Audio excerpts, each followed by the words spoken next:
Have you ever felt like you're just spinning your wheels, working harder and harder, but you're just not getting ahead financially?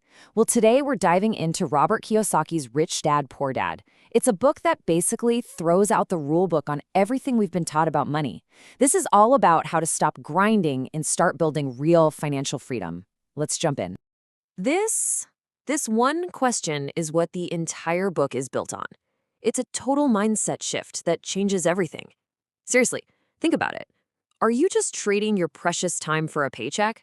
Or are you building things that make your money work for you, even when you're not working? That's the huge idea we're going to unpack. So at the heart of this whole story are two very different dads. First up is Poor Dad. This was Kiyosaki's real dad, a super smart, highly educated guy who did everything you're supposed to do. Go to a good school, get a safe job, climb that corporate ladder.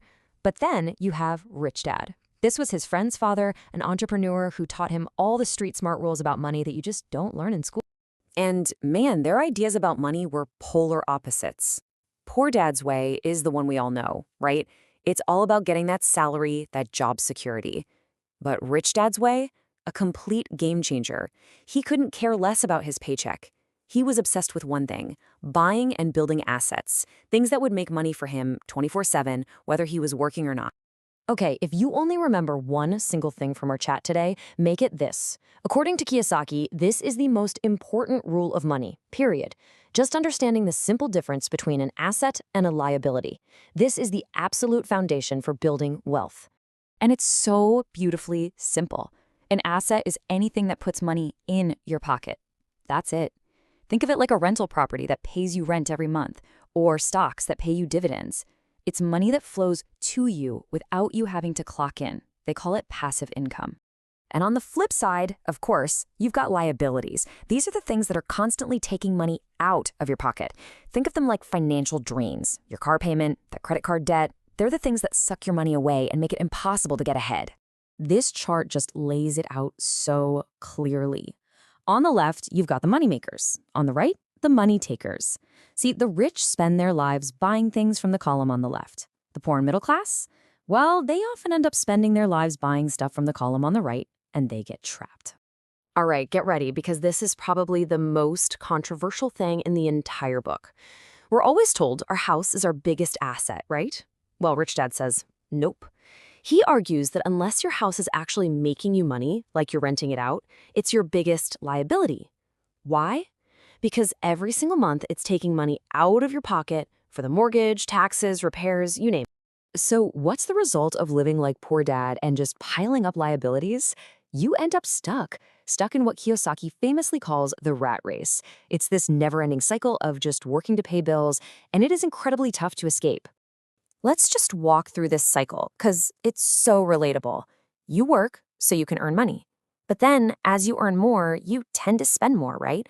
A nicer apartment, a better car. That leads to debt. And to pay for all that new debt, guess what? You've got to work even more. It's like you're a hamster on a wheel, running faster and faster, but going absolutely nowhere. So how in the world do you get off the hamster wheel? Well, Rich Dad's solution is simple, but it does take some discipline. You have to change your entire focus. Stop worrying about your paycheck and start obsessing over building up your collection of assets. That is the only path to real freedom. And this right here, this is the secret sauce. Look at the left. Most people get paid, pay their bills, and immediately buy some kind of luxury. But the rich, they flip that completely upside down. They use their income to buy assets first. Then, and this is the magic part, they use the money that their assets generate to go buy the luxuries. Their assets are paying for their lifestyle, not their 9-to-5 job. But look, this is about more than just numbers and spreadsheets. The book makes it super clear that your mindset is actually your most important asset. It's not about how much money you have. It's about what you believe about money, because that's what really shapes your future. And these are the big mental hurdles that keep people stuck. That fear of losing money that keeps you from ever investing. That craving for the safety of a steady paycheck that stops you from taking a smart risk.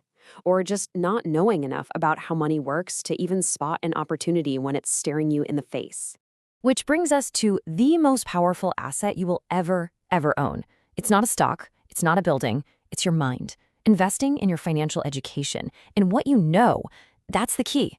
That's the one thing that gives you the power to build wealth, and it's something no one can ever take away from you. So, what's the whole point of all this? What does it actually mean to be rich? According to this book, it has nothing to do with a big salary or a flashy car. True wealth is about freedom. It's about getting to a place where you have complete control over your time. So let's wrap up with the key lessons. First, work to learn new skills. Don't just work for a paycheck. Second, don't be scared of failure. It's how you learn. And finally, remember the real definition of wealth. You are financially free the moment your income from your assets is more than your monthly expenses. That's it. At that point, going to work becomes a choice, not a necessity. And so I'll just leave you with this one last question. Rich Dad Poor Dad isn't just a book. It's really a challenge. It's asking you, who is writing your financial story? Are you just following the same old script that everyone else follows, the poor dad script? Or are you ready to pick up the pen and start writing your own story, a story of financial freedom? The choice really is all yours.